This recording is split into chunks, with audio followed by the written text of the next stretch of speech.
মাঝে মাঝে জীবন বদলে যায় একটি ভুলে। একটি ভুল ট্রেন, আর একটি 5 বছরের শিশুর হারিয়ে যাওয়া শৈশব। তার নাম সারু। নিঝুম রাতে রেললাইনের পাথরের উপর দিয়ে হাঁটছিল সারু, বড় ভাই গুড্ডুর হাত ধরে। সে জানত না এই রাতটাই ছিল তার পুরনো জীবনের শেষ গো। অন্ধকার স্টেশনে একা বসে থাকা সেই শিশুটি চলন্ত ট্রেনের জানালায় হাত রেখে চিৎকার করেছিল, গুড্ডু! কিন্তু শোনার মতো কেউ ছিল না গি। শেষে তার ঠাঁই হল কলকাতার এক অনাথ আশ্রমে। চারদিকে শিশু আর নীরব কান্না। সারু তখনও জানত না তার জীবন কোনো পথে যাচ্ছে গি। হঠাৎ করেই জীবনে এলো নতুন আলো। অস্ট্রেলিয়ায় এক দয়ালু দম্পতি তাকে আপন করে নিলেন। সারু পেল নতুন নাম, নতুন পরিবার, স্কুল, হাসি, খেলনা সবই ছিল।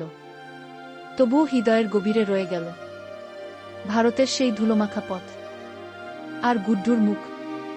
25 বছর ধরে সে খুঁজেছে একটি ঠিকানা।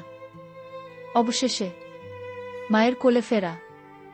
হারিয়ে যাওয়া মানেই শেষ নয়, ভালোবাসা থাকলে ফেরার পথ পাওয়া যায়।